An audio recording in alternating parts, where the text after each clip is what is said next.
ಸ್ವಾತಿ ಕೊಟ್ಟು ಹೇಳಿಕೆ ಮೇಲೆ ಆರ್ತಿ ಆತ್ಮಹತ್ಯೆಗೆ ಪ್ರಯತ್ನ ಪಟ್ಲು ಅಂತ ಹೇಳಿ ಕೇಸ್ ಬುಕ್ ಮಾಡಿ ಅವಳನ್ನ ಅರೆಸ್ಟ್ ಮಾಡಿ ಮುಂದೆ ಏನು ಮಾಡಬೇಕು ಅನ್ನೋದನ್ನು ನಾವು ಹೇಳ್ತೀವಿ. ಸರಿ ಮೇಡಮ್, ನೀವು ಹೇಳಿದಾಗ ಮಾಡ್ತೇನೆ. ನಾನೇನು ಬರ್ತೇನೆ. ಹೋಗಿ ಬನ್ನಿ. ಆರ್ತಿನ ಅರೆಸ್ಟ್ ಮಾಡಿದ ತಕ್ಷಣ ನನಗೆ ಇನ್ಫಾರ್ಮ್ ಮಾಡಿ. Okay sir.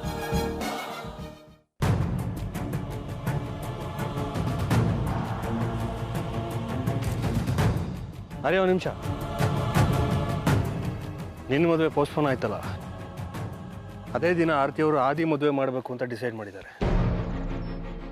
ಕೊನೆಗೂ ಅಮ್ಮ ಅವನ್ನೇ ಕೆಲ್ಸ್ಬಿಟ್ರಲ್ಲ ಡ್ಯಾಡ್. ನೊಂದ್ಕೋಬೇಡ ಕಣೋ, ನಿನ್ನ ತಾಯಿಗೋಸ್ಕರ ಈ ತ್ಯಾಗ ಮಾಡ್ತಾ ಇದ್ದೀನಿ ಅಂತ ಅನ್ಕೋ. ಮುಂದೆ ನಿನಗೆ ಒಳ್ಳೇದಾಗುತ್ತೆ. ನಿನ್ನ ಮದುವೆ ಮುಂದೆ ಹೋಗಿದೆ ಅಂತ ಬೇಜಾರು ಮಾಡ್ಕೊಂಡು ನೀನೇನು ಅನ್ಕೊಂಡಿದ್ಯೋ ಅದಕ್ಕಿಂತ ಗ್ರ್ಯಾಂಡಾಗಿ ನಾನೇ ನಿಂತು ಮಾಡಿಕೊಡ್ತೀನಿ. ಅದೇನು ಹೇಳಕ್ಕೆ ಬಂದರು ನೇರವಾಗಿ ಹೇಳಿ ಡ್ಯಾಡ್ ಪ್ಲೀಸ್. ಆದಿ ನಿರೋಷ ಮದುವೆ ಆದಮೇಲೆ ಅವರಿಬ್ಬರು ಇದೇ ಮನೇಲಿರ್ತಾರೆ. ಅದಕ್ಕೆ ಅಡ್ಡಿ ಮಾಡಬಾರ್ದು ಅಂತ ಕನ್ವಿನ್ಸ್ ಮಾಡಕ್ಕೆ ಬಂದಿದ್ದೀರಾ? ಆದಿತ್ಯನು ನೀನು ಹಾಗೆ ಮಗನೇ ಇರ್ಬೋದು, ಆದರೆ ಮೊದಲಿಂದನೂ ಮನೆ ಮಗನ ಥರ ಇಲ್ಲೇ ಇದ್ದಿದ್ರೆ ಎಲ್ಲ ಸರಿ ಇರ್ತಿತ್ತು. ಅವ್ನು ಯಾವತ್ತು ಈ ಮನೆ ಬಿಟ್ಟು ದೂರ ಹೋದ್ನೋ ಅವತ್ತೇ ಮಗ ಅನ್ನೋ ಹಕ್ಕನ್ನ ಕಳ್ಕೊಂಡ. ಯಾವತ್ತು ಡ್ಯಾಡಿ ಮೇಲೆ ಕೈ ಮಾಡಿದ್ನೋ ಅವತ್ತೇ ಅವನಿಗೂ ಈ ಮನೆಗೂ ಋಣ ತೀರ್ತು. ಮಗ ಅನ್ಸ್ಕೊಳ್ಳೋ ಯಾವ ಯೋಗ್ಯತೆನೂ ಇಲ್ಲ. Please don't force me. Arya please ನನ್ನ ಮಾತು ಕೇಳು. ಪ್ಲೀಸ್ ಅಮ್ಮ, ನೀವು ನನ್ನ ಮದುವೆಗೂ ಮುಂಚೆ ಆದಿತ್ಯನ ಮದುವೆ ಮಾಡಬೇಕು ಅಂತ ಡಿಸೈಡ್ ಮಾಡಿದ್ದೀರಾ, ಓಕೆ. ಆದರೆ ಅವರಿಬ್ಬರು ಮದುವೆಯಾಗಿ ಇಲ್ಲಿ ಬಂದರೆ ಮನೆ ನೆಮ್ಮದಿ ಎಲ್ಲ ಹಾಳಾಗುತ್ತೆ. ಆದಿಯಿಂದ ಏನೂ ತೊಂದರೆ ಆಗಲ್ಲ ಅಂತ ಆರತಿಯವರು ನನಗೆ ಮಾತು ಕೊಟ್ಟಿದ್ದಾರೆ. ನನಗೋಸ್ಕರ ಅಲ್ದಿದ್ರು ಆರತಿಯವ್ರಿಗೋಸ್ಕರನಾದರೂ ಒಪ್ಪಿಗೆ ಕೊಡು. ನೋ ಡ್ಯಾಡ್, ಚಿನ್ನದ ಸೂಜಿ ಅಂತ ಕಣ್ಣಿಗೆ ಚುಚ್ಕೊಳ್ಳೋದು ಮೂರ್ಖತನ. ಅವ್ನು ಹೇಗಿದ್ರೂ ಬದಲಾಗಲ್ಲ. ನೀವು ಇಷ್ಟಪಟ್ಟ ಹಾಗೆ ನನ್ನ ಮದುವೆಗೂ ಮುಂಚೆ ಅವ್ನ ಮದುವೆ ಆಗಲಿ ಅಂತ ಒಪ್ಕೊಂಡು ಅಂತಾನೆ. ಮದುವೆ ಆದಮೇಲೂ ಅವ್ರು ಇಲ್ಲಿರೋದು ಸರಿಯಲ್ಲ. ಒಂದು ಕೆಲಸ ಮಾಡೋಣ, ಅವರಿಬ್ಬರು ಮದುವೆ ಆಗಲಿ, ನಾವೇ ಸೇರಿಕೊಂಡು ಮನೆ ಮಾಡ್ಕೊಳ್ಳೋಣ. ಅವರಿಬ್ಬರು ಸಪ್ರೇಟಾಗೇ ಇರಲಿ. ಆದಿತ್ಯ ನನ್ನಿಂದ ದೂರ ಇರೋದು ನನಗಿಷ್ಟ ಇಲ್ಲ. ಅವನು ನಮ್ಮ ಜೊತೆಲೇ ಇರಬೇಕು. ಇರೋ ಇಬ್ಬರು ಮಕ್ಕಳು ನನ್ನ ಕಣ್ಣು ಮುಂದೆ ಇದ್ರೆ ನನಗೆ ನೆಮ್ಮದಿ. ನಾನು ಹೇಳೋದು ಯಾಕೆ ನಿಮ್ಗೆ ಅರ್ಥ ಆಗ್ತಿಲ್ಲ? ಅವ್ನು ಈ ಮನೆಗೆ ಬಂದರೆ ಸುಮ್ಮನೆ ಪ್ರಾಬ್ಲಮ್ಸ್ ಕ್ರಿಯೇಟ್ ಮಾಡ್ತಾನೆ. ನನ್ನ ಮೇಲೆ ಡ್ಯಾಡಿ ಮೇಲೆ ಜಗಳಕ್ಕೆ ಬರ್ತಾನೆ. I can't tolerate it. ಆದಿತ್ಯನಿಂದ ನಿಮ್ಮಿಬ್ಬರಿಗೆ ಯಾವ ತೊಂದರೆನೂ ಆಗದಿರೋ ಹಾಗೆ ನಾನು ನೋಡ್ಕೋತೀನಿ. ದಯವಿಟ್ಟು ಅವನು ಇಲ್ಲಿರೋದಕ್ಕೆ ಅವಕಾಶ ಮಾಡಿಕೊಡು. ನೀವು ನಿರ್ಧಾರ ಮಾಡಿದಾಗಿದೆ ಅಲ್ಲ, ಮತ್ತೆ ಯಾಕೆ ನಾನು ಕೇಳ್ತೀರಾ? ಏನಾದರೂ ಮಾಡ್ಕೊಳ್ಳಿ. ಆದರೆ ಡ್ಯಾಡಿಗೆ ಅವನಿಂದ ಏನಾದರೂ ಅವಮಾನ ಆದರೆ ನಾನು ಮಾತ್ರ ಸುಮ್ಮನೆ ಇರಲ್ಲ.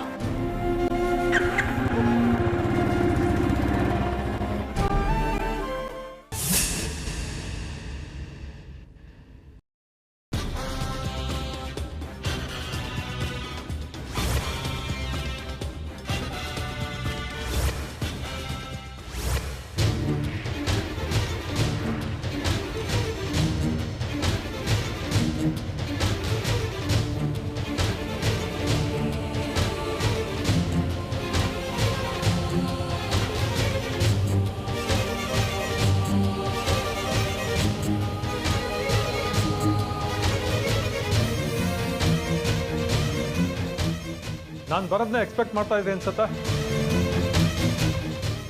ಎಕ್ಸ್ಪೆಕ್ಟ್ ಮಾಡಿದ್ದೆ, ಆದರೆ ಇಷ್ಟು ಬೇಗ ಬರ್ತೀರಾ ಅಂತ ಅಂದ್ಕೊಂಡಿರಲಿಲ್ಲ. ಮತ್ತೆ ಯಾರನ್ನ ವಿಚಾರಣೆ ಮಾಡಬೇಕು? ವಿಚಾರಣೆ ಮಾಡೋಕ್ಕೆ ಬಂದಿಲ್ಲ, ಅರೆಸ್ಟ್ ಮಾಡೋದಕ್ಕೆ ಬಂದಿದ್ದೀನಿ.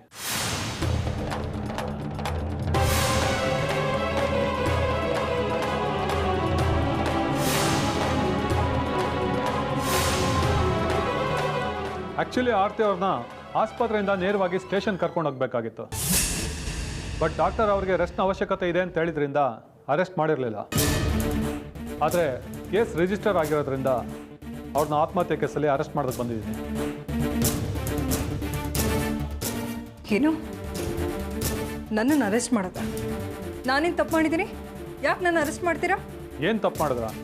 ಅಲ್ಲ ಮೇಡಮ್, ಸೂಸೈಡ್ ಅಟೆಂಪ್ಟು ಸಹ ಅಟೆಂಪ್ಟ್ ಮರ್ಡರೇ ಆಗುತ್ತೆ. ನಮ್ಮ ಕಾನೂನಲ್ಲಿ ಯಾರಿಗೂ ಪ್ರಾಣ ಕಳ್ಕೊಳ್ಳೋವಂಥ ಹಕ್ಕಿಲ್ಲ. ಆತ್ಮಹತ್ಯೆನೂ ಒಂದೇ, ಕೊಲೆನೂ ಒಂದೇ. ನಿಮ್ಮನ್ನು ಆತ್ಮಹತ್ಯೆ ಕೇಸಲ್ಲಿ ಅರೆಸ್ಟ್ ಮಾಡೋದಕ್ಕೆ ಬಂದಿದ್ದೀನಿ.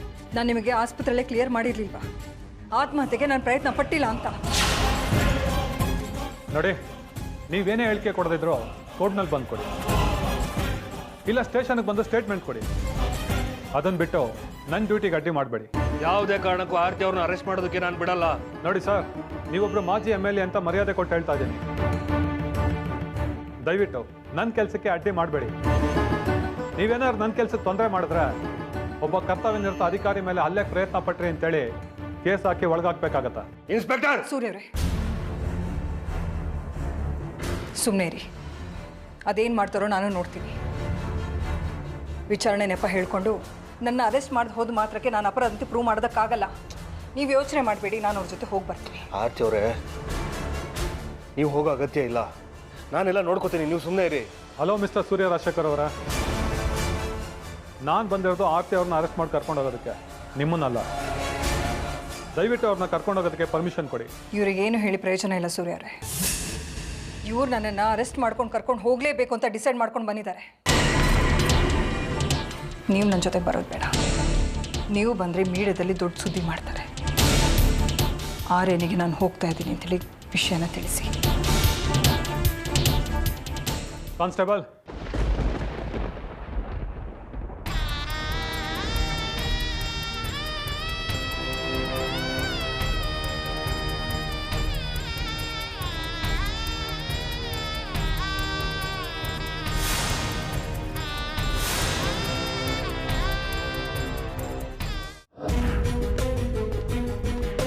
ಲಾಕಪಡ ಯಾಕ್ರೆ ಅವ್ರನ್ನ? ಯಾಕೆ? ನಾನೇನು ತಪ್ಪು ಮಾಡಿದ್ದೀನಿ ಅಂತ ನೀವು ಕರ್ಕೊಂಡ್ಬಂದಿರೋದು ನನ್ನ ವಿಚಾರಣೆ ಮಾಡೋದಕ್ಕಂತ ಮಾತ್ರ. ನಾನು ಸೆಲ್ಲೋಳಕ್ಕೆ ಹೋಗಲ್ಲ. ನೋಡಿ, ನಾನು ನಿಮ್ಮನ್ನು ಅರೆಸ್ಟ್ ಮಾಡ್ಕೊಂಡು ಕರ್ಕೊಂಡ್ಬಂದಿರೋದು ವಿಚಾರಣೆ ನೆಪದಲ್ಲಿ ಆತಿಥ್ಯ ಕೊಡೋದಕ್ಕಲ್ಲ. ನೀವಾಗ ನೀವು ಒಳಗಡೆ ಹೋಗ್ತೀರಾ, ಇಲ್ಲ ಲೇಡಿ ಕಾನ್ಸ್ಟೇಬಲ್ ಕೈಯಿಂದ ಕತ್ತಿಡ್ದು ಒಳಗಡೆ ಕಳಿಸ್ಬೇಕು. ಇನ್ಸ್ಪೆಕ್ಟರ್ ಅಂತ ಜೋರಾಗಿ ಕಿರ್ಚಿದ ತಕ್ಷಣ ನಾನು ಸುಮ್ಮನೆ ನಿಂತ್ಕೊಳ್ಳೋದಕ್ಕೆ ಇದು ನಿಮ್ಮ ಮನೆ ಅಲ್ಲ, ಅಥವಾ ನಾನು ನಿಮ್ಮ ಮಗನೂ ಅಲ್ಲ. ಮೈಂಡೇಡ್ ಹೋಗ್ರಿ, ಒಳಗಾಕ್ರಿ ಅವ್ರನ್ನ.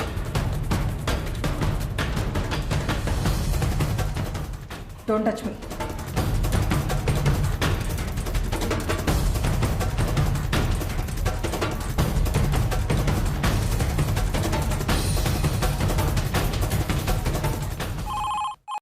Hello police station. ಅದಕ್ಕೆ ಗೊತ್ತಿದ್ದೆ ಫೋನ್ ಮಾಡಿರೋದು. ಎಲ್ಲ ನಿಮ್ಮ ಇನ್ಸ್ಪೆಕ್ಟ್ರು ಇದ್ದಾರೆ, ನೀವ್ಯಾರು ಅಂತ ಗೊತ್ತಾಗಲಿಲ್ಲ. ರೂಲಿಂಗ್ ಪಾರ್ಟಿ ಪ್ರೆಸಿಡೆಂಟ್ ಅಂತ ಹೇಳು. ಸರ್, ಒಂದು ನಿಮಿಷ ಕೊಟ್ಟೆ. ಸರ್, ಯಾರೋ ಪ್ರೆಸಿಡೆಂಟ್ ಫೋನ್ ಮಾಡಿದ್ದಾರೆ. ಸರಿ. ಹಲೋ, ನಾನು ಚಿದಂಬರಂ ಮಾತಾಡ್ತಾ ಇದ್ದೀನಿ. ರೂಲಿಂಗ್ ಪಾರ್ಟಿ ಪ್ರೆಸಿಡೆಂಟ್ ಅಂತ ಹೇಳಿದ್ದೀನಿ. ನೀನು ಅವನ ಜೊತೆ ಹೇಗೆ ಮಾತಾಡ್ತೀಯೋ ಅದೇ ಥರ ಮಾತಾಡಬೇಕು. ಸರಿ ಸರ್. ಈಗ ನಾನೇನು ಹೇಳೋಕೆ ಹೊರಟಿದ್ದೀನೋ ಅದನ್ನು ಗಿಳಿ ಪಾಠದ ಥರ ಒಪ್ಪಿಸ್ಬೇಕು. ಅದು ಆರತಿಗೆ ಕೇಳಿಸಬೇಕು.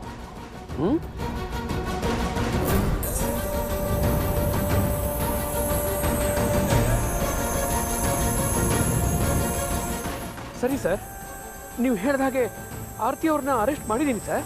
ಹೌದು ಸರ್, ನೀವು ಹೇಳಿದ ಹಾಗೆ ಆರತಿ ಅವ್ರನ್ನ ಅರೆಸ್ಟ್ ಮಾಡಿದ್ದೀನಿ. ಮೀಡಿಯಾದವ್ರಿಗೆ ಇನ್ಫಾರ್ಮ್ ಮಾಡ್ತೀನಿ. ಖಂಡಿತವಾಗ್ಲೂ ಆರತಿಯವರು ಲಾಕಪ್ಪಲ್ಲಿರೋ ಫೋಟೋನ ತೆಗೆದು ಮೀಡಿಯಾದವ್ರಿಗೆ ಕೊಡ್ತೀನಿ ಸರ್. ಅದೆಲ್ಲ ಪೇಪರಲ್ಲೂ ಬರೋ ಹಾಗೆ ಮಾಡ್ತೀನಿ ಸರ್. ಮೀಡಿಯಾದವ್ರಿಗೆ ಇನ್ಫಾರ್ಮ್ ಮಾಡ್ತೀನಿ. ಖಂಡಿತ ಆರತಿ ಅವ್ರ ಸೆಲ್ನಲ್ಲಿರೋ ಫೋಟೋ ಮೀಡಿಯಾದವ್ರಿಗೆ ಬರಬೇಕು, ಹಾಗೆ ಮಾಡ್ತೀನಿ.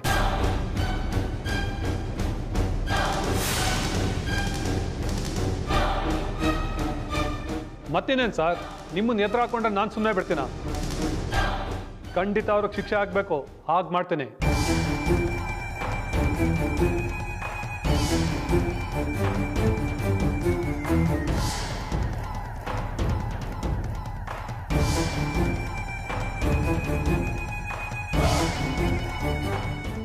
ಪ್ಲೀಸ್ ನನ್ನ ಮಾತನ್ನು ಅರ್ಥ ಮಾಡ್ಕೊಳ್ಳಿ.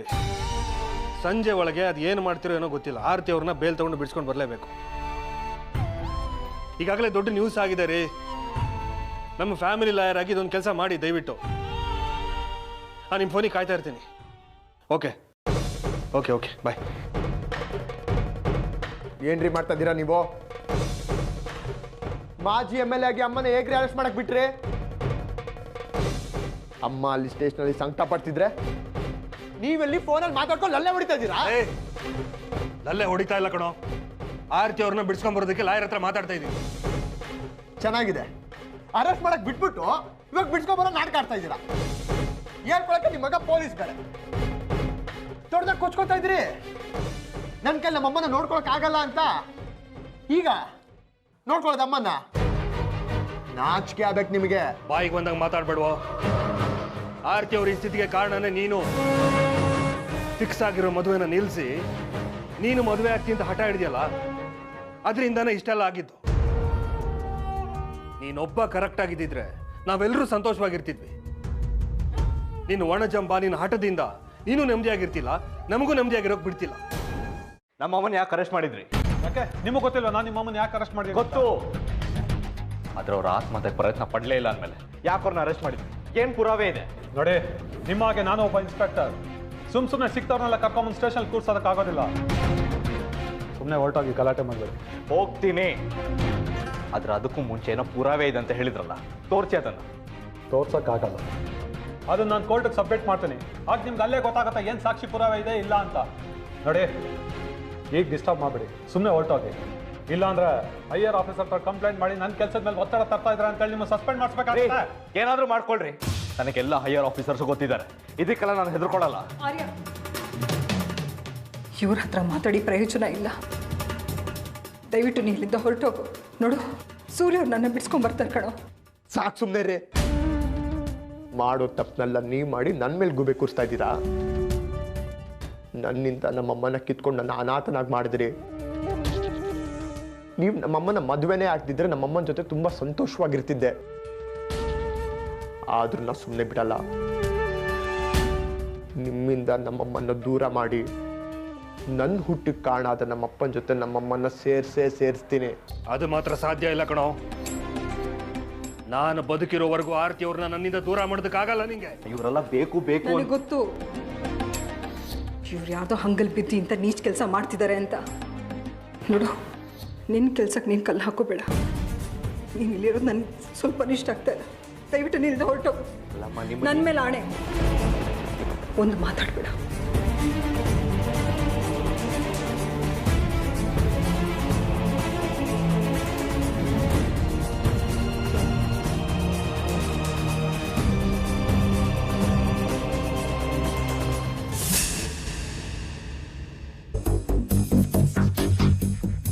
ಭೈರವೇಮ್ಮ, ನೀನ್ ಇಲ್ಲಿದ್ದೀರಾ?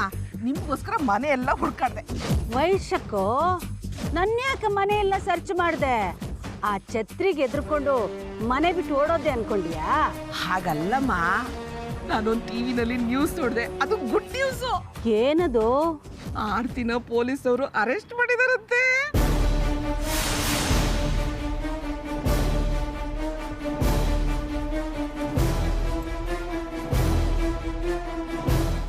ನನ್ನಿಂದ ಸಾಧ್ಯ ಆಗದಿರೋದು ಏನೂ ಇಲ್ಲ ಮಿಸ್ಟರ್ ಸೂರ್ಯರಾಜಶೇಖರ್. ನನ್ನ ಶಕ್ತಿ ಮೇಲೆ ಅನುಮಾನ ಅಲ್ವಾ ನಿಮಗೆ? ನೋಡ್ತಾ ಇರಿ, ನಿಮ್ಮಿಂದ ನಮ್ಮ ತಾಯಿನ ಸಂಪೂರ್ಣವಾಗಿ ದೂರ ಮಾಡ್ತೀನಿ. ನಮ್ಮ ತಾಯಿ ಪ್ರೀತಿ ವಾತ್ಸಲ್ಯ ನನಗೆ ನಮ್ಮಪ್ಪ ಶಶಾಂಕ್ಗೆ ಮಾತ್ರ ಸಿಗಬೇಕು. ಹಾಗೆ ಮಾಡೇ ಮಾಡ್ತೀನಿ. ಮಾಡಿಲ್ಲ ಅಂದರೆ ನನ್ನ ಹೆಸರು ಆದಿತ್ಯನೇ ಅಲ್ಲ. ಆರತಿನ ಅರೆಸ್ಟ್ ಮಾಡಿದಾರ? ಯಾಕೆ? ಅವಳು ಸೂಸೈಡ್ ಮಾಡ್ಕೊಳಕ್ ಟ್ರೈ ಮಾಡಿದ್ಲಲ್ಲಮ್ಮ, ಅದಕ್ಕೆ ಪೊಲೀಸ್ನವ್ರು ಅರೆಸ್ಟ್ ಮಾಡಿ ಒಳಗಡೆ ಹಾಕಿದಾರಂತೆ. ಇದು ರೈಟ್ ಟೈಮ್ ಆರತಿನ ಅಟ್ಯಾಕ್ ಮಾಡೋದಕ್ಕೆ. ನಾನೀಗಲೇ ಸ್ಟೇಷನ್ಗೆ ಹೋಗಿ ಅವಳಿಗೆ ವಾರ್ನಿಂಗ್ ಕೊಟ್ಟು ಬರ್ತೀನಿ. ಸರಿಯಾಗಿ ಹೇಳಿದ್ರಮ್ಮ, ಬನ್ನಿ ಹೋಗೋಣ. ನಾನು ಹೋಗ್ಬಿಟ್ಟು ಬರ್ತೀನಿ ಅಂತ ಹೇಳಿದೆ. ನಿನ್ನ ನನ್ನ ಜೊತೆಲಿ ಬಾ ಅಂತ ಕರೆದಿಲ್ಲ ನಾನು. ಇಲ್ದೇ ಇರೋದನ್ನ ಕಲ್ಪನೆ ಮಾಡ್ಕೊಂಡು ಕನಸು ಕಾಣ್ತಿದ್ಯಾ ನೀನು? ಆ ನಿನ್ನ ತಂದೆ ಅನ್ಸ್ಕೊಂಡಿರೋ ಚಾಂಡಾಳ ಶಶಾಂಕ್ ಮಾತ್ರ ಅಲ್ಲ, ಈ ಹಣೆ ಬರಹ ಬರ್ದಿರೋ ಬ್ರಹ್ಮ ಬಂದ್ರು ನನ್ನಿಂದ ಆರ್ತಿಯವ್ರನ್ನ ದೂರ ಮಾಡೋದಕ್ಕೆ ಸಾಧ್ಯ ಇಲ್ಲ. ವ್ಯರ್ಥ ಪ್ರಯತ್ನ ಮಾಡಿ ಆರ್ತಿಯವ್ರಿಗೆ ನೋವು ಕೊಡೋದಕ್ಕೆ ನೋಡಿದ್ರೆ ನಾನು ಸುಮ್ಮನೆ ಬಿಡಲ್ಲ. ಒಳ್ಳೆ ಮಾತಲ್ಲಿ ಹೇಳ್ತೀನಿ ಕೇಳು, ನಿನ್ನ ಒಳಗಿರೋ ಸೇಡಿನ ಮನೋಭಾವನೆನ ಕಿತ್ತಾಕು. ಆಗ ನಿನಗೆ ಅರ್ಥ ಆಗುತ್ತೆ ಒಳ್ಳೆಯವ್ರು ಯಾರು ಕೆಟ್ಟವ್ರು ಯಾರು ಅಂತ. ಅದನ್ನ ಬಿಟ್ಟು ಈ ದ್ವೇಷನ ಮುಂದುವರ್ಸಿದ್ರೆ ಒಂದಲ್ಲ ಒಂದಿನ ಸರ್ವನಾಶ ಆಗ್ತೀಯ.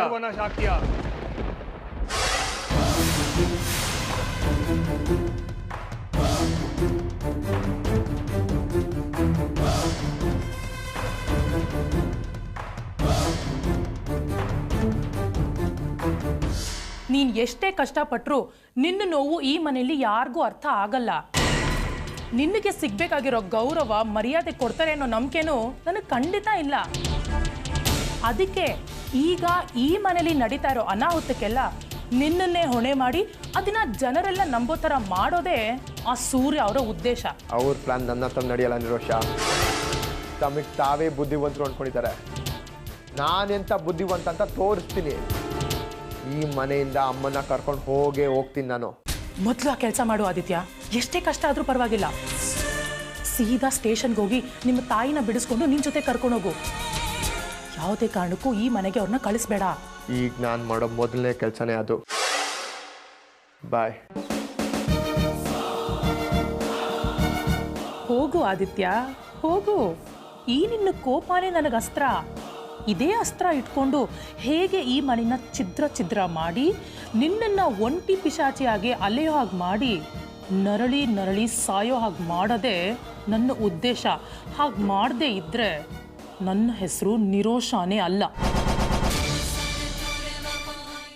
ನಾನು ಕಾಣ್ದೇನೆ ದುಬಾಯಿಂದ ಇಲ್ಲಿವರೆಗೂ ಬಂದಿದ್ದೀನಿ. ಇಲ್ಲಿರೋ ಸ್ಟೇಷನ್ಗೆ ಹೋಗೋಕ್ಕಾಗಲ್ವೇನೆ ನನ್ನ ಕೈಲಿ? ಆ ಆರತಿ ಇವತ್ತು ಅರೆಸ್ಟ್ ಆಗಿರೋದು ಒಳ್ಳೇದೇ.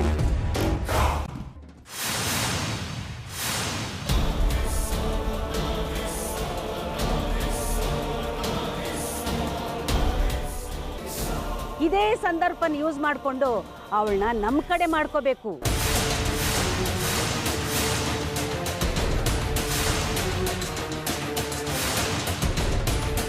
ಅದಕ್ಕೆ ನಾನು ಇವಾಗ ಹೋಗ್ತಾ ಇದ್ದೀನಿ. ಅವಳೇನಾದ್ರೂ ನನ್ನ ಮಾತು ಧಿಕ್ಕರಿಸಿದ್ರೆ ಅವಳು ಪರ್ಮನೆಂಟಾಗಿ ಜೈಲಲ್ಲಿರಬೇಕು. ಹಾಗೆ ಮಾಡ್ತೀನಿ. ಅತ್ತೆನ ಅರೆಸ್ಟ್ ಮಾಡಿದಾರಾ? ಯಾಕೆ ಅವ್ರನ್ನ ಅರೆಸ್ಟ್ ಮಾಡಿದ್ದಾರೆ? ಅತ್ತೆ ಏನೋ ತೊಂದರೆಯಲ್ಲಿ ಸಿಕ್ಕಾಕೊಂಡಿರೋ ಹಾಗಿದೆಯಲ್ಲ.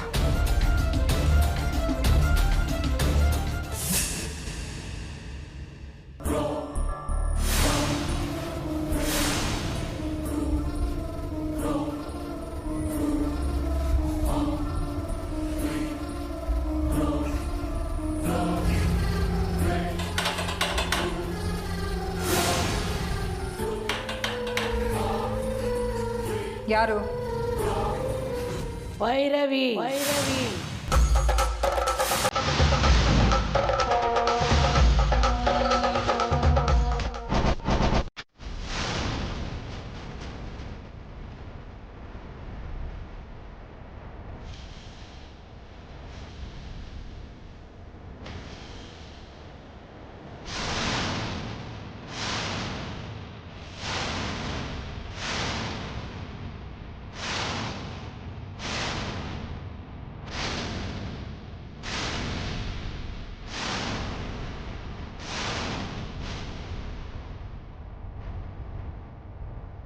ಅಮ್ಮ,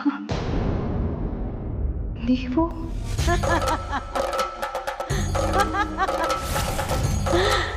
ಯಾಕೆ ಶಾಕ್ ಆಗ್ತಿದ್ಯಾ ಅಥವಾ ಸಂತೋಷ ಆಗ್ತಿದ್ಯಾ? ನನಗಂತೂ ನಿನ್ನ ಇಲ್ಲಿ ನೋಡಿ ಅಮೃತ ಕುಡ್ದಷ್ಟು ಆನಂದ ಆಗ್ತಾ ಇದೆ.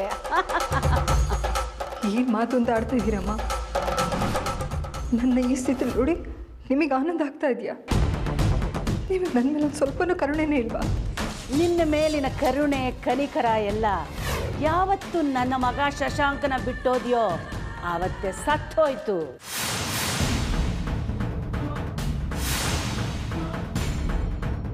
ಮತ್ತೆ ಅದು ಬದುಕಬೇಕು ಅಂದರೆ ನೀನು ಸೂರ್ಯನ್ ಬಿಟ್ಟು ನನ್ನ ಮಗ ಶಶಾಂಕ್ ಜೊತೆಲಿ ಸಂಸಾರ ಮಾಡಬೇಕು. ಅದು ಮಾತ್ರ ಸಾಧ್ಯ ಇಲ್ಲ.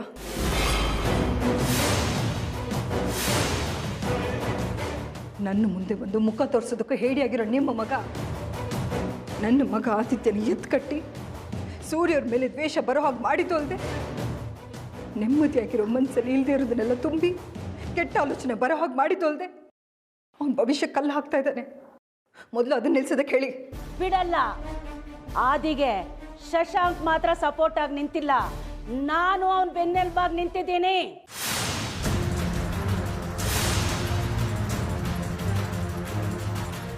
ನನ್ನ ಮೊಮ್ಮಗನ ಭವಿಷ್ಯನ ಹೇಗೆ ರೂಪಿಸ್ಬೇಕು ಅಂತ ನನಗೆ ಗೊತ್ತಿದೆ. ಅವನಿಂದನೇ ನಿನ್ನ ಸೂರ್ಯನ ದೂರ ಮಾಡ್ತೇನೆ. ನನ್ನ ಮಗನ್ನ ಪ್ರೀತಿ ಮಾಡಿ ಜೀವನ ಪೂರ್ತಿ ನಿನ್ನ ಜೊತೆಲಿ ಇರ್ತೀನಿ ಅಂತ ಕೈ ಹಿಡಿದು ಕೈ ಕೊಟ್ಟು ಹೋದೋಳು ನೀನು. ನಿನ್ನಂತೊಳಗೆ ಕ್ಷಮೆ ಅನ್ನೋದೇ ಇಲ್ಲ. ಇವತ್ತು ಹೇಗೆ ನನ್ನ ಮಗ ನರಳ್ತಾ ಇದ್ದಾನೋ ಹಾಗೆ ನೀನು ನರಳಬೇಕು. ನೀನು ನೆಮ್ಮದಿಯಾಗಿರೋದಕ್ಕೆ ನಾನು ಬಿಡೋದಿಲ್ಲ.